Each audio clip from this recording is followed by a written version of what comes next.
What is that? What is that, internet? What is that?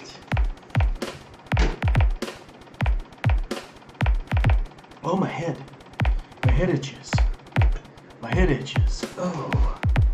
Oh.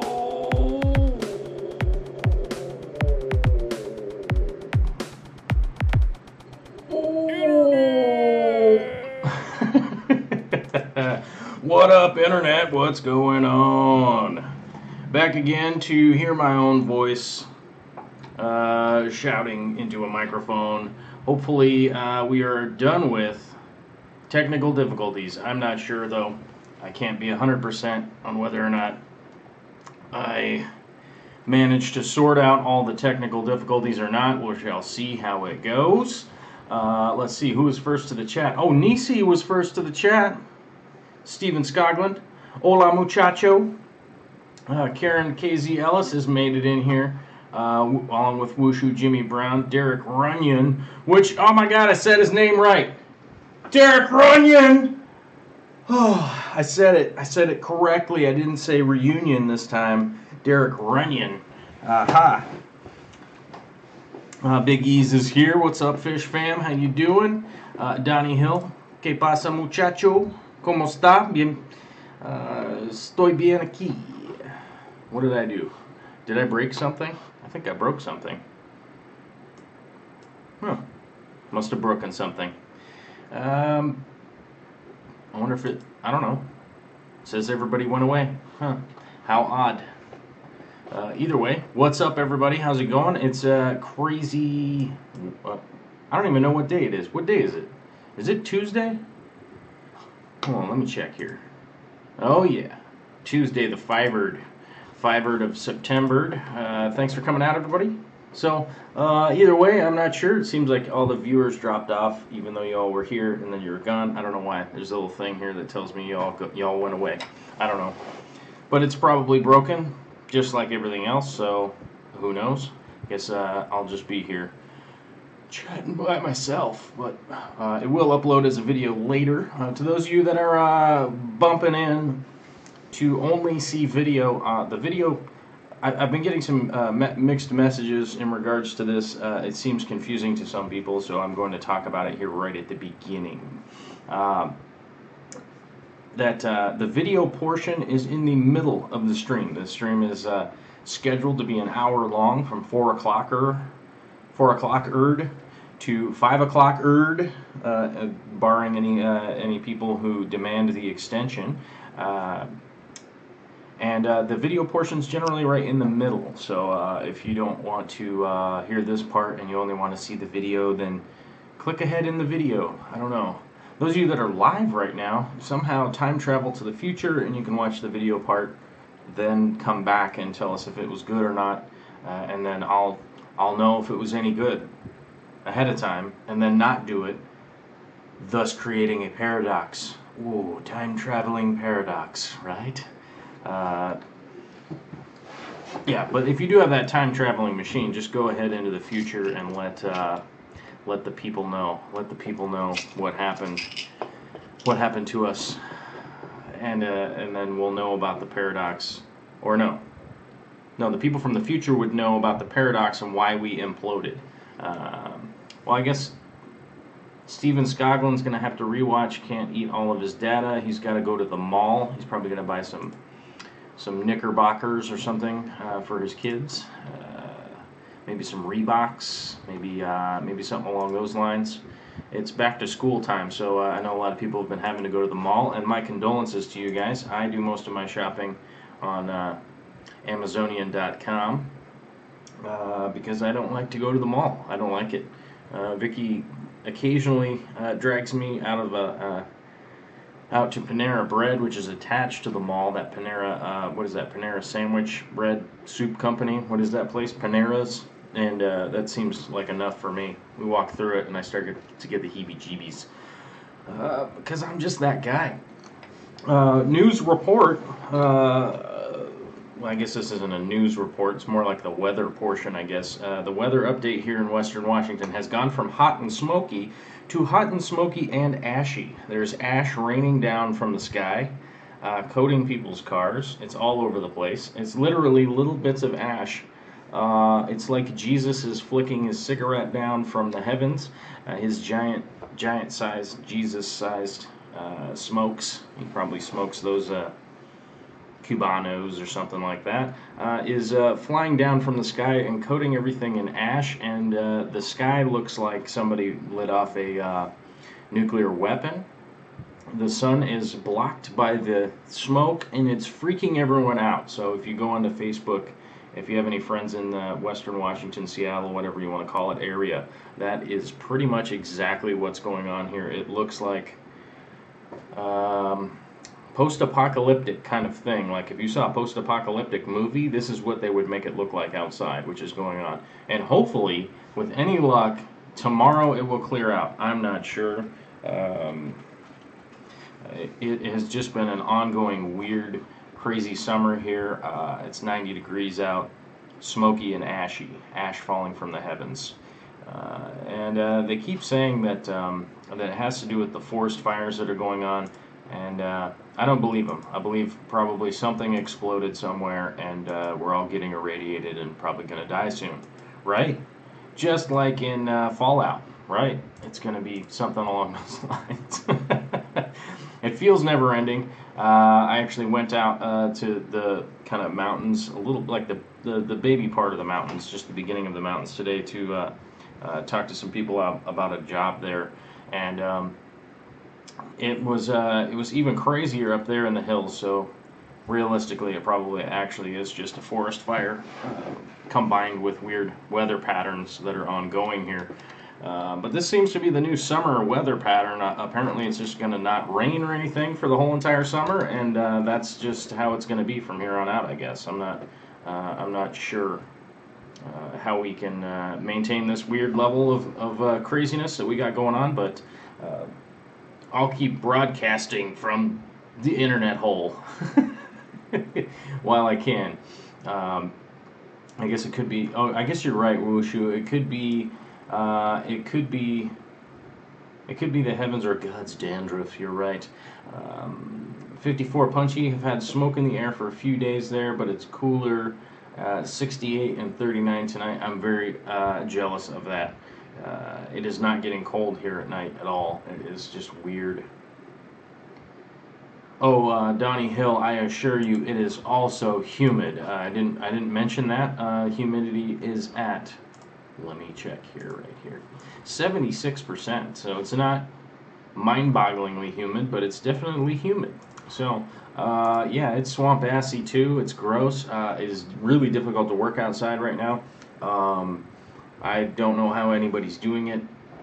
Luckily, most of my work today has been indoors, so it hasn't been too crazy.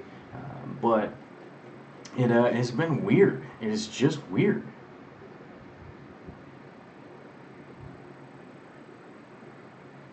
Let's see. Oh, I was sorry. I was reading Karen's post here. She said she hates malls. It's constant advertising, which is averse to this channel at the malls. I read one of the comments out of context. I was saying that, yeah, as you guys know, I'm not a huge fan of the crazy advertising. I think it's pretty.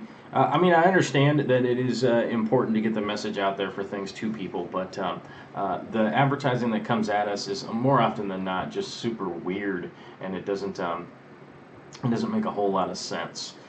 Olympia Shrimpery said she just noticed that my avatar has the opposite facial hair as me. Yep, it is the opposite. For sure. At some point in time, I will update the avatar. I've had it up there for going on 10 years now. I think I think I might do something to update my avatar. I don't know. I like the consistency of having the same one though. Although I may end up changing it at some point in time. I'm not 100%. Not 100%. I know it throws a lot of people off. A lot of people are like, what is this? What is this nonsense?" And I'm like, "It's this nonsense. So maybe you get in for it, or maybe you don't. Either way, I don't know." A couple of strange things that happened today, other than the weather. That was a weird thing. So some jerk was shooting off fireworks last night, and some kind of bottle rocket went flying right by our window. So we had that. And we had a raccoon last night tried to come in the dog door, but luckily we had the dog door. Not a raccoon. I thought it was a raccoon. Turns out it was a giant black cat that I thought was a raccoon, and I was wrong. Because we do have a raccoon around here that tries to predatorize my chickens. Well, our chickens, Vicky and I's chickens. Our lovely feathered friends that poop out eggs for us. We do have a raccoon here, so I thought it was a raccoon trying to get in. Went outside and tried to figure out what that was. It was this giant black cat who I've never seen before. Haven't seen that cat before. We do have some neighborhood cats here, obviously, but never seen that giant black cat before. And then the fireworks went off, right? And as you guys know, we have ghosts here. We have all sorts of ghosts that are constantly screwing with stuff, whether it be the computers or whatever. So we're always kind of on high alert because of the ghosts, right? Where did my towel go? Oh, it's over here. So we have those ghosts, so we're both all kind of wigged out in regards to the something trying to come in the back door, and then some jerk off lighting off fireworks, which that was kind of the last straw. So we went out there. Luckily, we live in a neighborhood that pretty much is a neighborhood watch all the time. So when I went out there was already like 6 or 7 people going like, "Who is doing this?" And I'm going to kick them, you know. So I just said, you know what, I'm not going to get involved in this right now. It looks to be handled by these very adept people out here in the street already. So I ended up going back from that. And then I got up this morning and I went to go check out what was going on in the front yard, and somebody left a shopping cart in our front yard. So sometimes the world is just a confounding place, and it's just weird. It's just weird how things go these weird directions sometimes. And I don't know why there's a shopping cart in our front area. It's a shopping cart from Home Depot, and I know you guys know I go to Home Depot all the time because it is fairly close to me, but it's fairly close to me in a car. It would take quite a while to walk by pushing a cart all the way here and then leave it in my front yard. I don't know. I don't know exactly what that's all about, and I'm not really sure how I'm going to address it at this point. I'm not sure if I just want to kick it out in the street and hope that somebody else takes it away, or load it in my truck and drive it back to Home Depot. That seems weird. But I guess if I am going to go over there today, maybe I will throw it in my truck and take it back to the depot and just be like, "Hey, quit leaving." Maybe go tell the Home Depot people, stop leaving shopping carts in my front yard. It's weird.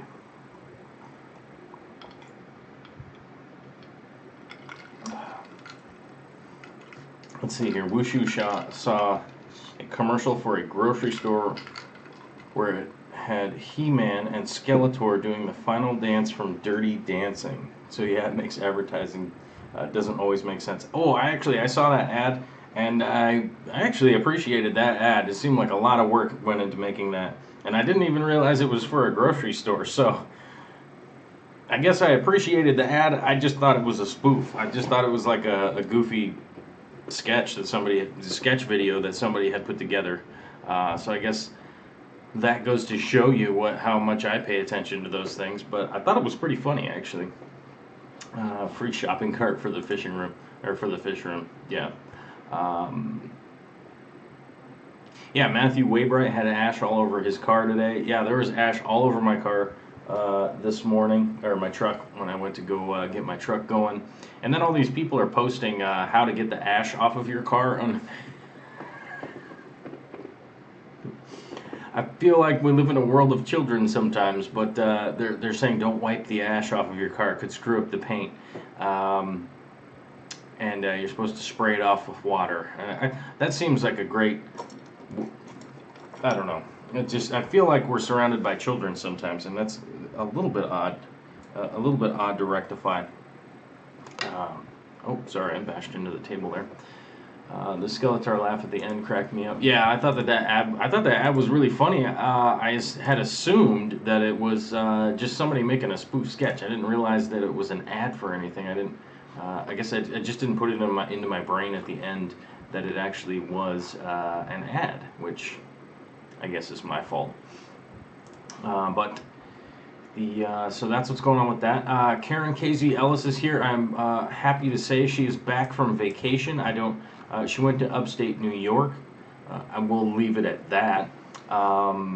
She went to upstate New York. I'm not to spread anybody's information around, but she was on vacation, and I'm happy to have her back. And I would just like to give a shout out to say, hey, welcome back. Carson Anderson says that it took them fish long enough to breed. Well, we'll get to that part in the video section for sure once we get to the video part. Kay Walker is saying that the shrimp art looks great. It is coming along, although I do have a long week ahead of me with all the stuff that I have planned and work to do.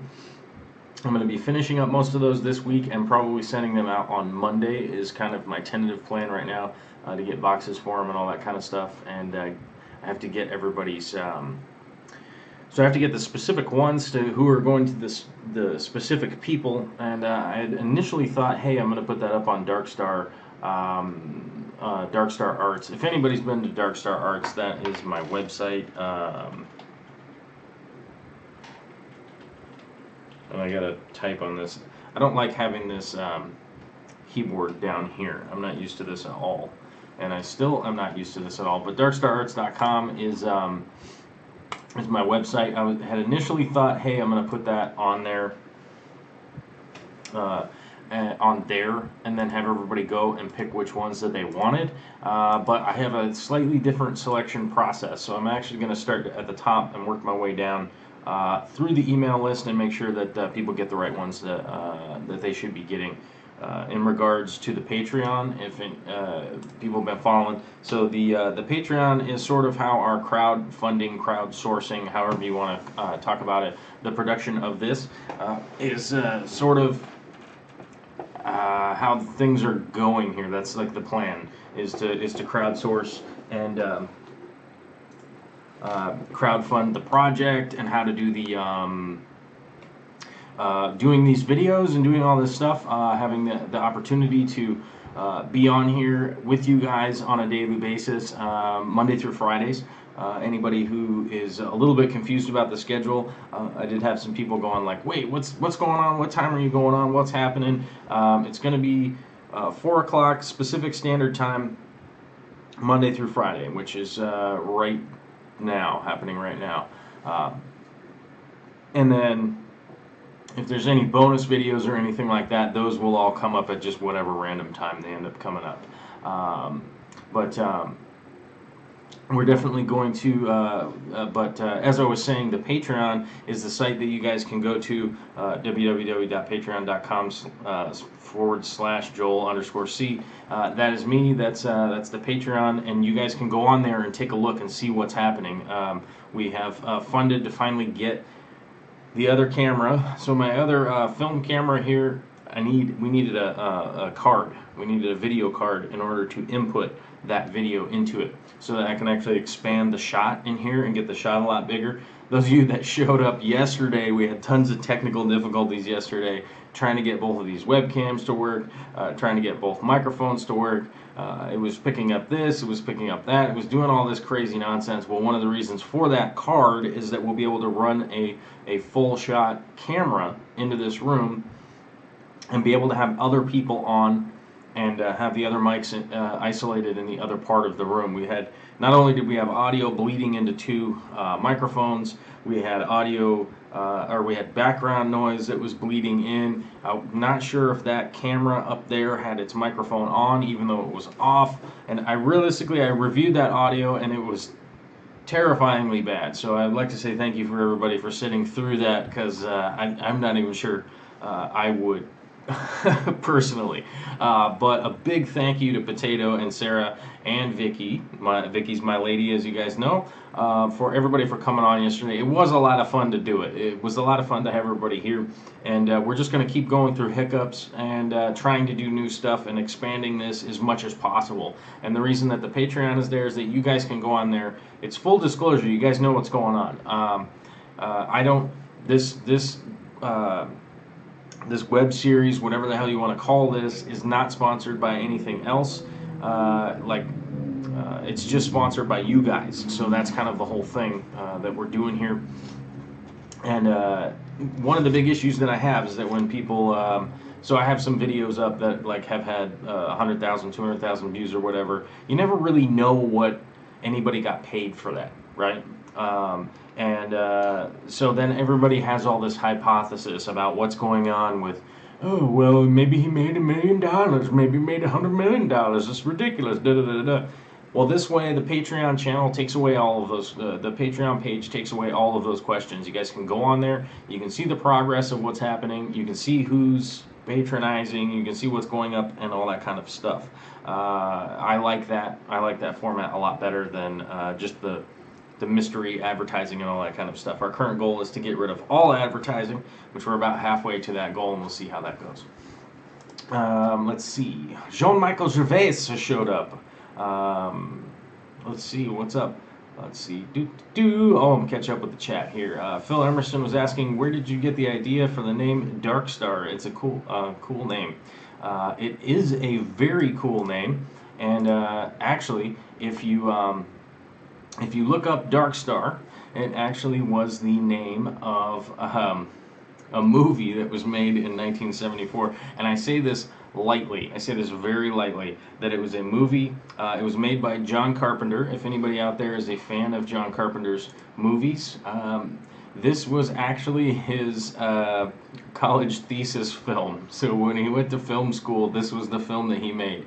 It was loosely called Dark Star because the ship in it was called, I believe the ship in it was called the Dark Star, but it is the goofiest movie that you've ever seen in your entire life, and we always laughed about it, and it just, me and a bunch of buddies used to watch this movie and just get a huge laugh out of it, because it's just a funny movie. It's a hilarious movie, honestly, when it was time to name the company, we went through about 100 different names. And they were all copywritten. Realistically, they were all copywritten. So we kept going down. We kept coming up with new ideas. We kept writing stuff down. We kept coming up with new ideas. We kept writing stuff down. We kept writing stuff down. We kept writing stuff down. And nobody had copywritten Dark Star. Like, no one had ever copywritten it. There was the Dark Star Orchestra, which was a band, and then I believe there was a startup skateboard company. And those were the only companies that had ever been named Dark Star. And so I went with Dark Star Arts because it's sort of a play on the letters, I guess, if that makes sense. It's all four-letter words, right? You know what I'm saying? I went with Dark Star Arts, and I wasn't infringing on anybody else's, anything that anybody had copywritten or any of that kind of stuff. So it's kind of the nature of the world that we live in right now. If I'd named it Joel something or other, then there almost was every incarnation of my name out there in use.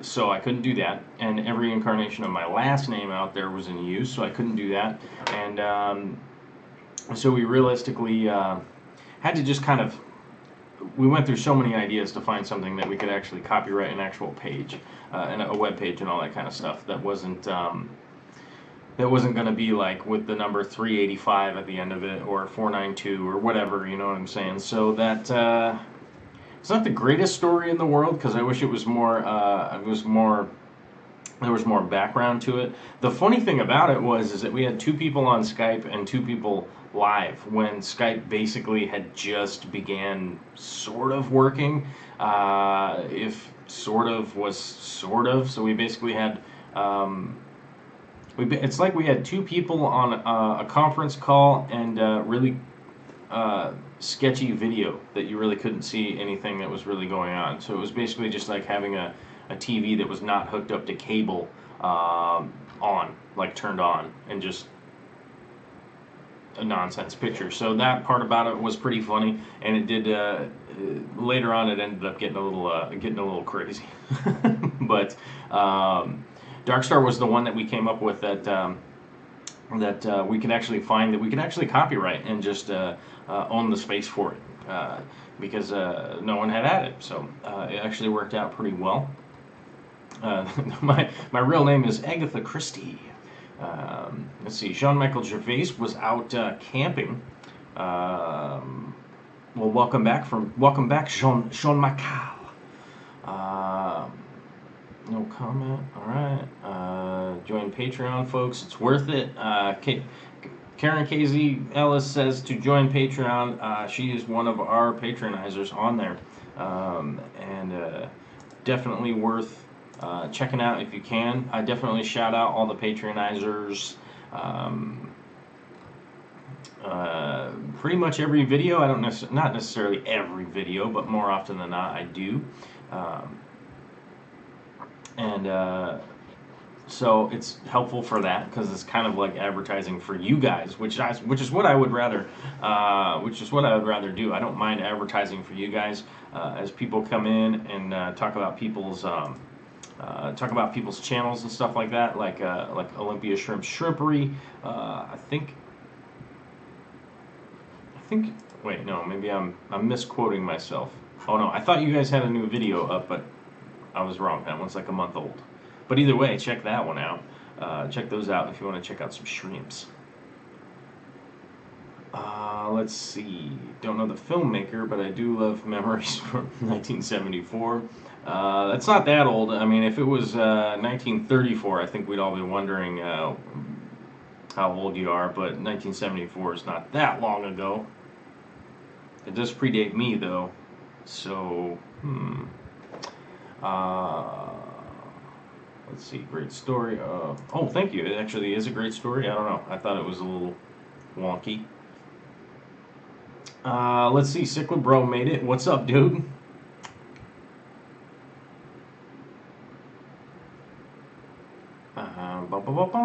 Okay. I think I'm caught up on the chat. Oh, Jean-Michel Gervais is asking, what is the traveling aquarium? This has come up a little bit lately because it's something that I really want to do. The traveling aquarium is our huge goal. That is our huge goal. That's our big, lofty goal. We got to have lofty goals here, you guys. If we set these little tiny goals, then we wouldn't be able to shoot for the stars and end up living on the moon, right? So the traveling aquarium essentially is that we want, nowadays they're actually making these modular tanks, right? They're making them out of old shipping containers. That thing is going to cost about $26,000, which is a little bit seems like a lofty number, but actually, working through the materials and the craftsmanship and the warranty and all that kind of stuff, it's actually quite a good value. So they're actually building them as swimming pools, and we would convert ours into an aquarium pretty simply by changing out the filters and all that kind of stuff. But the reason why this is so cool is 22,000 gallon aquarium essentially that we'd be able to station here and get it grown out and track it and film it and do all the stuff here, so you guys can check out the progress of it on YouTube and stuff like that. And we would probably, if this is something that happens, I would definitely put a 24-hour live feed camera in it, right? So there'd be a lot of crazy stuff like that. That would be an ongoing, really big project. And the cool thing about it is that we would be able to drain it down a little bit and load it up onto a semi, because it's actually made out of a shipping container and it's made to be moved around. So we'd be able to take it places like Denver or San Francisco or Tallahassee or whatever. If that is a tank that would end up in the future, that would be the cool thing about it, is that we would be able to bring it to like conventions and things like that, and actually bring the tank that you guys check out and stuff like online and whatnot, and actually bring it somewhere instead of just saying, here's the video and that's all you'll ever see. Fly out to Tacoma and come check it out yourself. But the cool thing would be is that we'd be able to contact these conventions and stuff like that, and be able to bring it and hook it up somewhere, because you can actually run that thing off of a pretty reasonable generator somewhere. So that's the big goal. That is the huge goal for the Patreon and all that. That is the long-term goal that I have here for this channel as the biggest project. The big project that I want to do. That's the big project I want to do. Those you guys that have been following around, I'm currently working on my 240-gallon aquarium. That is the freshwater planted. I'm working on the 180-gallon reef, and we'll be setting up another shrimp colony here very, very soon, which is a 180-gallon tank. And then we do have Vicky's 75, which will be swapped out to 120 fairly soon. And those are going to be the main tanks that I keep here, other than a bunch of small quarantine tanks and things along those nature. Just because we don't have a ton of space here in order to, well, we do have a ton of space here for tanks, but we can't put them in to certain areas in the building here just because we can't. It's a long story, and I'm sure I'll get into it at some point in time as far as that goes. I had let's see, all about DIYs here. What's up, man? I had an unfortunate event take place yesterday. My 400-gallon tank sprung a leak, and I had to tear it down. Oh, that sucks. That is the absolute worst. That is like the worst thing that you can have happen, is a tank blowing up. There really just isn't any better way, or is there any better way? What?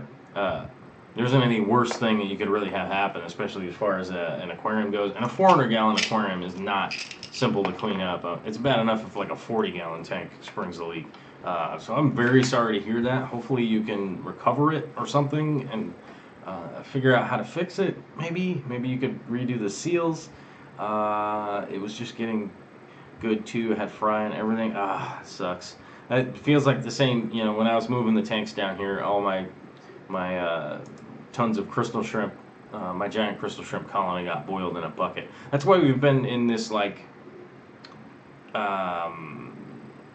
start over mode here. I've basically been in a start over mode of trying to repair and fix everything, because when that happened, a lot of wind fell out of my sails. I just was hyper motivated to keep my my big colony alive, and then when they died, it was kind of like, I really don't know what I'm doing right now, and I don't know if I want to keep doing it. But because of support of people like Potato and Karen and people that are here in the chat, like Sicko Bro and all those guys, I decided, I'm going to keep doing this. So that's where we're at right now, and things have been coming along. Jim Meeker's here. What's up, man? What's up, Jim? Jiminy! Oh, whoops! I'm late on the video portion. I don't think our video is super long today. Anyhow, it's actually pretty short. And this is one of the things I've been talking to people about for quite a while. Is one of the reasons that I have a sump in my tank, and one of the reasons that I may or may not have mentioned in videos in the past. I think I have. But one of the reasons I have a sump is in order to house things that would be eaten by the main tank, right? Things that are going on in the main tank, like the Killi fish, are pretty aggressive. So I have the cherry shrimps down here. I managed to get some really crappy videos. So I managed to get some really crappy video of a cherry shrimp. But here's a little bit of a close-up of some of the Killi babies that are actually a little bit bigger than I had expected to see them coming up at this point. Because I haven't seen any fry up in the main tank, but this is one of the upsides of having a tank like this with the big overflow and all that. The fry will get chased around if there is even an opportunity for the fry to eat, and we'll get to that in the video here in a little bit. But this is a great little home for the fry to be able to exist and live in a real stable environment down in my sump while they get a little bit biggie, while they get a little biggie smalls, while they get bigger. But here's this was a terribly difficult video to get. I had to like bend over and go around here and try and shoot into the corner to get some of the cherry shrimp, because they're all hiding. I shined a light in there and they all moved away from the light, and then they were super difficult to shoot video wise. But there's one of the many cherries that are in the sump that are virtually impossible to get video of right now, which is totally irritating. But there are a lot of babies of the cherry shrimp down there that are not being eaten by the killifish because they're down in the sump, just like those little babies. And I've also got some apistos and a couple plecos growing out down there that I'll move up once they're big enough to come up to the main tank and not take the chance of them getting eaten or just beaten up and getting murdered and that kind of stuff. So, Jenny Lee is here. What's up, Jenny Lee? Thanks for coming out. I'm glad you could make it. Karen says it's so demotivating. I agree. Just take a breath and reset. Yeah, I realistically just had to take some time after the whole colony died and just kind of figure out what I was doing. Swing a hammer, build a bunch of stuff. Cut my thumb off, if people remember that. Has grown back quite well. I don't even have to bandage it anymore. Yeah, I just had to take a deep breath, figure out what I was doing, and move right along back to where I was. Just figure out what our project was, get all the stuff done, and get it rolling, get it off the ground. So it's coming along, though. It's happy to be coming along. And I just happened to throw in a little video here of the pleco at the end. And I forgot to talk about the Killi's breeding, so we'll catch them back around on the flip side. Let's see. Hold on. How long is this video? Oh, okay. Hold on. I got to go back in the video here a little bit, guys, because I wasn't paying super close attention to what was happening in the video. All right, there we go. Now stay on track here, Buster Brown. I will. Okay. So here's a little example of how the killifish breed. So they sneak around. They sneak around down here in the bushes, doing weird stuff in the bushes, you know what I'm saying? And they get down here, and this is, I think, a couple of fairly good shots of getting an idea of how they lay the eggs and how they get fertilized. As I said, probably about a week and a half ago, I was noticing how gravid the females are. They are pretty regularly going through and laying eggs now. But one of the issues with killi eggs and stuff like that is that the killi males are the most half-assed. I mean, half-assed wouldn't even be the right way to describe them. It's like they spend like 50 seconds basically guarding the eggs and then go about right back to hopefully breeding again. They are the worst fathers ever as far as fish dads go. They do not protect. Like I said, they protect it for probably 50 seconds. It would be ridiculous to say it was a whole minute because it basically doesn't encompass a minute. But so what they end up doing is kind of carpet bombing with their eggs, with their fertile eggs and all that kind of stuff. So they are a fairly difficult fish in an established tank like this. In a tank that is actually planted and fairly large. I mean, it's a 240-gallon tank, but it's obviously not the biggest tank in the world or anything. But in a tank that's planted like this and has all the stuff in it, it's very difficult to capture the eggs and make sure that they don't get eaten. So they will be eaten by the other killies when they find them because they're jerks, and that's just kind of the nature of the beast. So essentially what I'm kind of doing here is allowing the three pair to breed, the three pair to breed, the three pair to breed. Eventually, here's the sad part of their life story, is that realistically they breed near the end of their lives, okay? And as far as I can tell, these killies are definitely into their second year. This is not their first rodeo.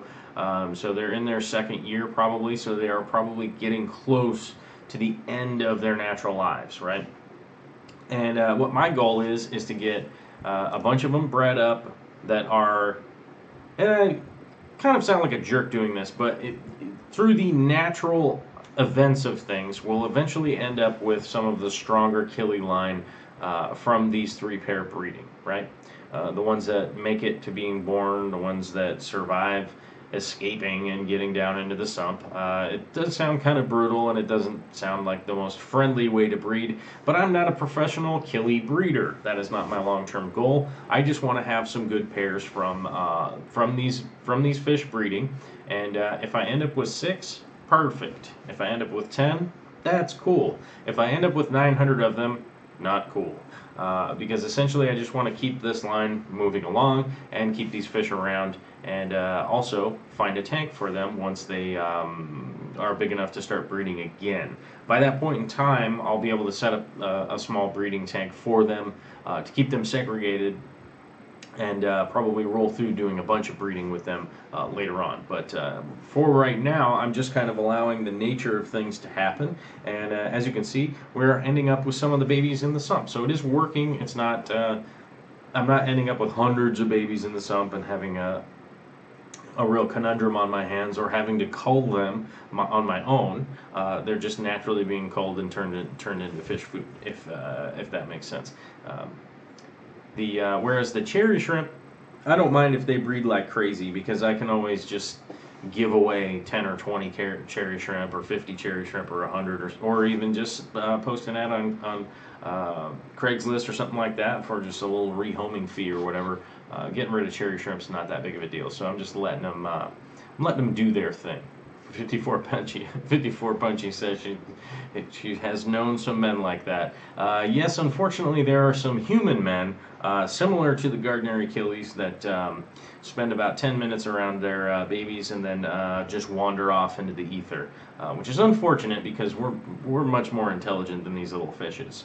These little fishes at least have an excuse for having a tiny fish brain and just immediately go back into breeding, but the people don't. So that, it's just ridiculous. Guys out there, if you have a baby, just friggin' take care of it. You signed up. You signed up for taking care of it, so just take care of it. At Nisi, I've been watching your videos as well. She's a new subscriber. I don't know if Jenny Lee has any videos. I'm actually going to take a look. Let's see. Autoplay. Oh, stop. Okay. Whew. We don't want that autoplay. Jenny Lee has like 5,000 subscribers. Right on. Got a new fish. Got a new fish. Alright, let's see here. Oh, she has a whole bunch of fish tank videos. Oh, cool. I'd check those out. She's got a whole bunch.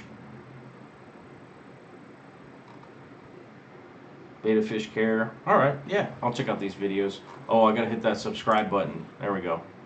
Oh, well, I guess you have 4,900. Oh, damn, I was close. I was close to being the 5,000th. Just shy of 5K. Right on. Let's see. Almost a 5K. Yeah. Well, I was hoping I would be the number 5K, but it didn't work. I was like 18 off or something, 28 off. The puzzle face.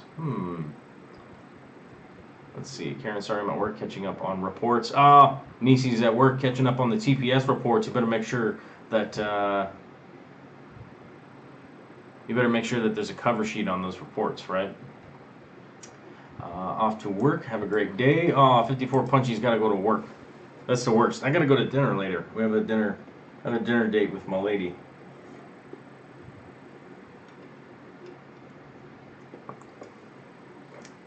Uh-oh, Joel Gillett's having problems with autoplay and YouTube Red.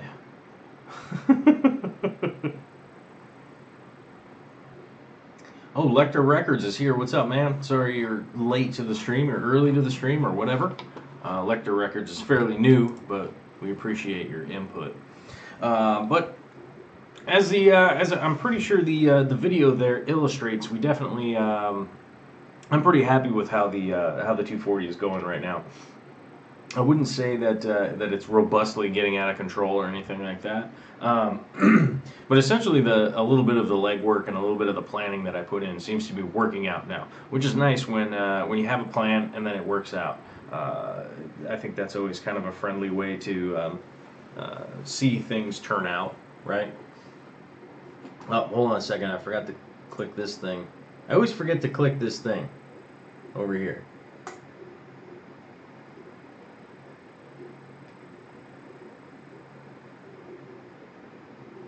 Oh, okay. Hold on. Hold on. All right. There we go. Okay. Sorry, I forgot to click the thing over here. Can I go? Damn it. What are you doing? All right. There we go. All right. I had to get the thing. I had to get the thing over there to work. Sorry about that. The thing wasn't working. But like I was saying, I'm pretty happy with the 240. How it's coming along. It seems like putting the plan together and just kind of thinking about what I was going to do seemed to work out. And overall, I'm pretty satisfied with how things are coming along. I know that the Killi fish have been a big kind of a pain in my ass because they didn't necessarily come through on my timeline that I was hoping that they were going to come through on. But that's really my fault and not their fault. So nothing really to blame there, nothing really to change there. But it's becoming a nice stable setup. So I'm about to get ready to start changing things, which means and by that I mean I'm gonna start putting the LEDs on onto lighting it, and adding some plants fairly soon, because I have some plants I need to add in there and get some trimming and stuff. So I'm probably going to do that video on Thursday, and then tomorrow's video will be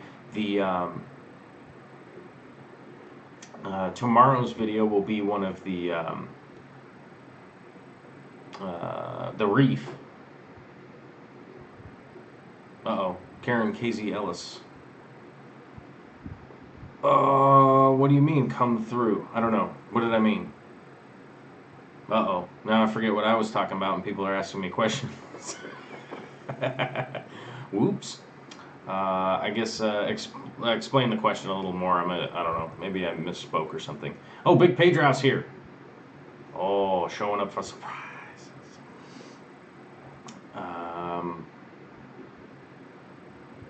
Let's see. Okay. I can answer that question because now I got it. So the Killi fish, I thought their maturity and the way that they were paired up when I picked them up from Portland, I assumed that they were going to breed very rapidly.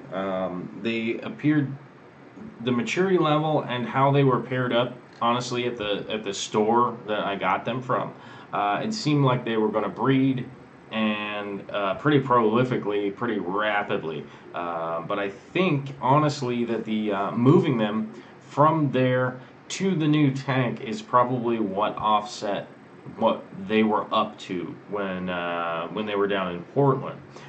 So I thought that they were going to breed really fast. We were going to have a lot of offspring real quickly. But I think moving them from the tank that they were at to the big tank here really just kind of flipped them for a loop a little bit, if that makes sense, and kind of sent them back on not knowing who they were paired with anymore. A whole lot of infighting, a whole lot of things going on. Realistically, I think I probably would have been better off only taking one of the males and the 3 females and just being like, nuts to you guys, see you later. But I think that would have been fairly cruel too, to just leave the males in a store with 2 of them in a tank. They probably would have fought until one of them was dead. So that was my thought process on purchasing all of them, because all they had there was 3 pair. So I think the 2 options that I could have done was buy them all, which I did, or just buy a pair of them and bring them down, bring them back here and have them spawn pretty rapidly. Whereas a lot of their timeline kind of started back over to sort of the infighting and setting up territories and doing all this kind of stuff.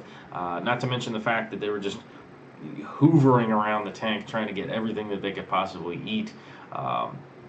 That wasn't helpful, and they definitely ate a couple of the little apistos. I know that they had to have eaten 1 or 2 of them, just because the amount that we have stocked in there doesn't make sense. That how many are left right now, because there are 4 in the sump and there are 4 in the main tank. That means that we're short 6, and that doesn't make a lot of sense, right? So I know that they were doing that, and there was a lot going on. So maybe I should have just gotten a pair of them instead of getting all 6. And like I said, that was my fault. I probably got a little overexcited, a little overzealous. I do have a big tank that I could put them in, and they're fine in there. Just the ideas and things that I wanted to do didn't necessarily pan out the way that I wanted it to go. And also, the Killies do make quite a bit of a mess of the water column with all their mating and nonsense that they go and do down low in the water. But they only do that when they're mating. They realistically don't spend a whole lot of time low in the brush doing all the stuff that they're doing, except for when they're mating. And I got the fish that were for sure going to be doing that. So I have 3 pairs of them. Basically getting down into the substrate and stirring stuff up into the water column, which is kind of annoying to me because I'm somebody who likes a nice crystal clear water column. I don't like all these little floaties and floaters going around and drawing my eye to the things that are floating around. So that's a little bit irritating. And but other than that, overall I'm pretty happy. And then as far as plants go in the 240, I'm not. As I said, I'm going to be adding some more plants. I got to move some plants around, so that's probably going to be coming up probably next. I wanted to. No, I'm probably going to do that sooner than later. I don't think I'm going to let that wait much longer. I'm probably going to add some LEDs to the center of the tank because I actually have kind of a 3 lighting setup that I'm going to be doing with this tank. I'm going to be kind of using those. If you guys have noticed, I have 2 different light setups on either side. It's much brighter and whiter on the right hand side. Hold on. Whoa. Whew. That was a sneeze. That was an ash sneeze. But it's much brighter and whiter on the right hand side, and it's a much redder light on the left hand side. So what I'm actually going to do is add the LEDs to the very center of the tank and move back those red lights to the back of the tank and the white lights to the front of the tank. So the LEDs will actually be mainly throughout the front of the tank, and then the red lights will be in the back. So it'll actually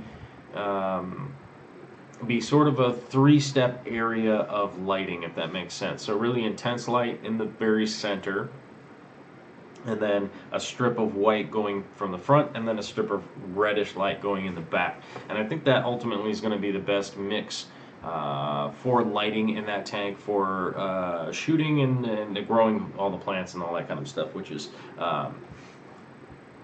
honestly, that's honestly the most important part of that tank. It's the most important reason that that I go through and set up these tanks in the first place, is doing the plant growing and the agriculture part of it. That's the most important part, realistically. Let's see here.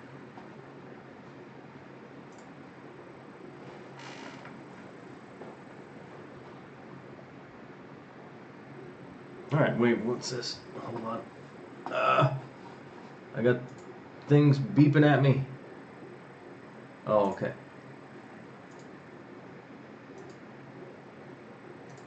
Alright, sorry, I had to click the buttons over there. And I want to go through, because I was trying to get to the some of the emails yesterday, and we were unable to get to them, mainly because we had so many people here. And in order to do that, of course, Matt Weber was mad at me for calling him a cheapskate, even though I thought I was calling myself a cheapskate, and we were 2 cheapskates together, and that we were actually thrifty. Oh, we've been missing Kevin Hayes and Just Bob. Just Bob is always asleep when we go live, so that's unfortunate. Oh, one thing I wanted to mention, I haven't replied to this yet because I just haven't been able to type back to people. It's my own fault. I'll be typing back to people better, I guess, in the future or something, or just answering them in the live stream. But Wushu Jimmy Brown was saying the amount of heat during the growing season will affect how hot a pepper will be. If you have a really hot summer, there will be a large amount of capsaicin in the pepper. A super hot summer could give you a hot bell pepper, a spicy. while a cooler summer will give you a milder jalapeno, which is awesome. Yet here's another reason why the internet is fantastic, because we're talking about some stuff on a live stream, and we got an answer reply that sent me down the trail of looking that up, and yeah, it was badass. So it was badass to see that, and it actually is true. So that one is good. 54 Punchy was asking about the about air pumps the other day, and I think we got a reasonable answer for that. So I don't think we should go over that again. I think we went through that. I think we have all of them. Oh, Sickle Bro was saying, Corvus, some of us stuck around for your 1+ year long hiatus from uploading videos. Gotta say though, it was a long time waiting.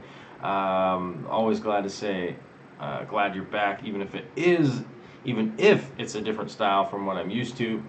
Building a close-knit community is supportable from my point of view. However, we still need somewhat regular aquarium-related videos and updates. Okay, here's one of those things, is that I am trying to, I'm essentially doing my best to do the video stuff and try to do the video of the aquariums and that kind of stuff right in the middle. I would love to be able to dedicate more time to making,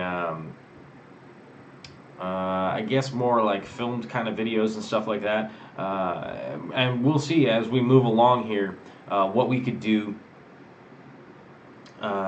What we could do as far as produced videos. I'm just realistically finding that there isn't a lot of time in my schedule right now in order to do that. And I mean, it's not necessarily up to you guys or any of this kind of stuff, whatever. I just don't have a lot of time in my schedule in order to produce the produced videos on top of the other stuff. So I'm really trying to do it all right now. Something has got to go from my schedule, and realistically, if it comes down to work or doing this as work, you know, Vicky kind of cornered me the other day, and she said, like, would you rather do this as your work? And I was like, yeah, I would rather do this as my work. So I'm trying to figure out how to do that. I'm going to try and figure out how to liquidate stuff or whatever the hell I got to do in order to free up time to do more of the produced videos and stuff like that. And so that's the ongoing thing. One of the crazy things about it is that, like, you know, as I said with the Patreon earlier, that that's sort of the way that we're trying to fund freeing up time so that I can do this stuff. Everybody on there, I appreciate a shit ton for sure. Some of the crazy stuff that has happened is that I never thought it would even get to this point where we're at now. So I'm kind of amazed with it, and as I was trying to be here yesterday, we didn't have a whole lot of questions today. We had a lot of questions yesterday, and I really don't remember what they are now. But, oh, okay. Well, hold on. We have a little extension here for Big Pedro. Let me shake it out. Let me get ready. Big Pedro's asking, quick question. I changed up my substrate to Eco-Complete, and all of a sudden my stem plants are turning black and dying, but my crypts are taking off. Oh man, this is a question I can answer. I like this kind of question because actually it's in my head. It's in my head. I know how to answer this damn thing. So we can answer it. Karen, you've got no demands, but you super chatted. You super chatted $10. What am I supposed to do? What? What am I supposed to do if you don't put any demands on me? I'm not used to this. No demands. How's that go? No promises or demands. Right? Is that how they go? Well, I'm trying to. What is that song? I'm trying to think. I know that line. Love is a battlefield. That's what it is. That's what song it is. Who does that song? I don't know. It's terrible. It's from the 80s. Oh, hold on. I'm getting texts from the Victoria.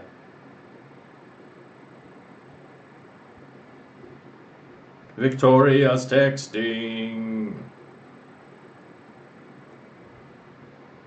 I'm going to type back, "Thunk so!" Exclamation mark. Okay. Sorry about that. When Vicky texts, I have to answer her. You know, those are the rules, right? That's my lady. But Karen has no promises or demands. No demands on me. So, thank you very much for the super chat. I appreciate it, man. It all goes back into making more videos and working on the fish room and stuff. All the contributions go into that stuff. So, I appreciate it. It's Pat Benatar. That's who it is. I was trying to think. One of my friends recently moved to LA. She's the front woman of a Pat Benatar tribute band called Patitude. And you should look up Patitude. They're actually pretty good. I don't know if Pat Benatar is still around or not, but Patitude's around. You should check them out if you're in LA or wherever. I think they're in Texas now, touring around.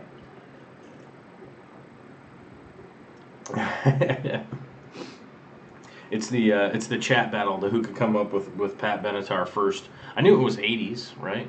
That's pretty good. No, not really. I should know Pat Benatar, right? But it is a great song. So let's continue. Let's answer Big Pedro's question. He switched his substrate to Eco-Complete, and all of a sudden the stem plants are turning black and dying, but my crypts are taking off. Okay, I've been down here. I've been down this road before. Stem plants sometimes will behave in this fashion. Typically, this happens when the root ends up being stifled from a new situation. And it's unfortunate, and it's not the most common thing that you see. The best advice that I can give here right now would be to float your stem plants in the meantime. I know it is ugly and it looks like hell and things are just floating around in your tank, and it's not the most aesthetically pleasing thing, but this is how you can get some new aerial root, or some new aerial root. Sorry, you can get some new roots actually coming from your stem plants and get them to essentially transition to the new setup that your tank is going. I could get into really detailed of what's going on, but essentially completely changing where the roots from a stem plant are going, you can have this problem where they start turning black and you start having this issue. And so realistically, the way that I've gone around it before in the past and had success was floating the plants, getting some new roots to grow within that system, and then replanting them from there, trimming off everything that melted, and essentially, like, it'll turn holy and yellow too. Trimming all that off and then replanting the stems once you get that once you get some roots actually coming from them from the water column itself. Just part of one of the ins and outs of dealing with a planted tank sometimes, and also making changes. So, but it's well worth the change. I don't know what you changed from substrate wise to the Eco-Complete, but the Eco-Complete will be a great substrate long term, that's for sure. All right, so. Oh, Karen Ellis has got to go. Thank you very much for coming out, though. We'll be back tomorrow at 4 o'clock Pacific Standard Time. I'm going to give the shout out, the final shout out here to the Patreonizers, and start wrapping up for the day. Unless anybody's trying to extend this thing, then we'll stay on. But let's give a shout out to Aquarium Co-op at the $250 mark. Long Woo and Steven Skoglund at the $20 mark. Joel Gillett, Jack Betts, Cichlid Bro, and M. Den Hollander, aka Just Spobs, all at the $10 mark. And the $5 level is Kyle Wildewelt, Kevin Hayes, Gene Fensky, Sashimi Whiskey, Jennifer J. Sarchicino, Matt Gilmet of international fame, Karen KZ Ellis, who is also a super chatter today. Thank you very much. 3D Reefer and Matthew down at the $1 donation level. If you guys go to the Patreon page, you'll notice that there is a $100 patronizer mark there. That's the new producer level. Essentially, if you're at that level, I'll make a video of whatever you guys want me to make a video of, as long as it's not obscene and ridiculous, obviously, right? Clearly, we got to stay sort of on topic, so generally plants or music or shrimp or aquariums or something, as long as it's topical, then we'll make a video about it. Obviously, I'm not a world famous skateboarder, so if you wanted me to do a skateboarding video, good luck. But there are a lot of topics that I think I know probably about 10% of a lot of topics, and I probably would be okay on Jeopardy. If I was on Jeopardy, I'd be like, I lost on Jeopardy, baby.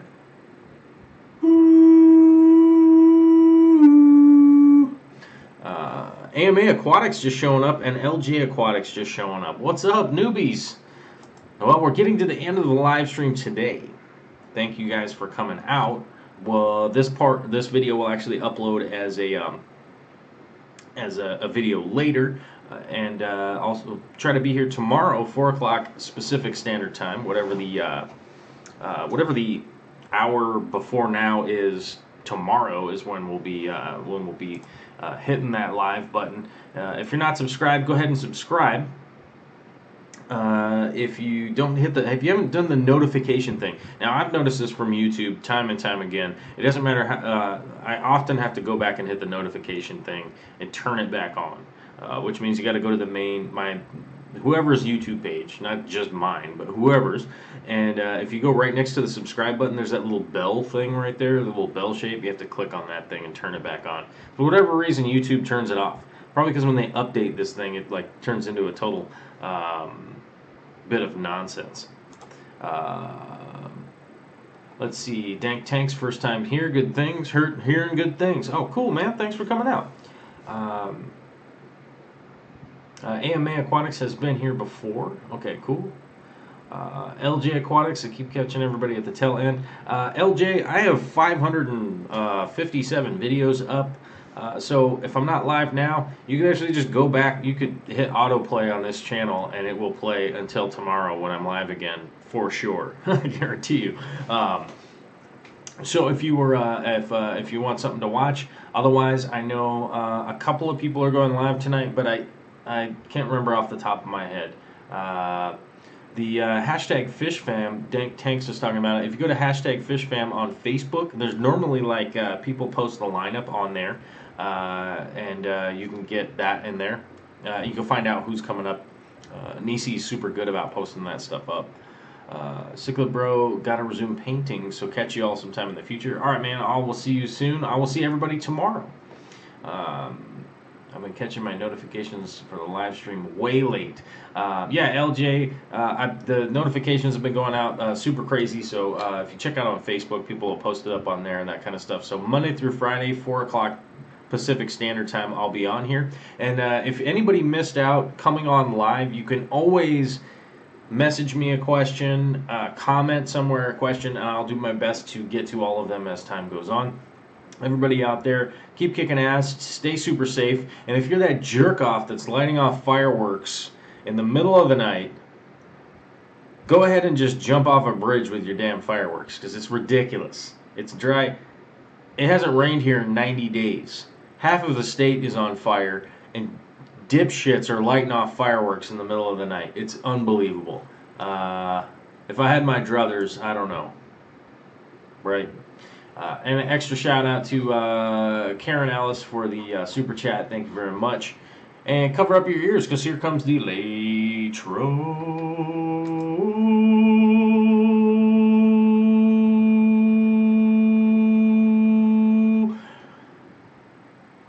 Kim Sodas Aurelius, it is super smoky here. Later.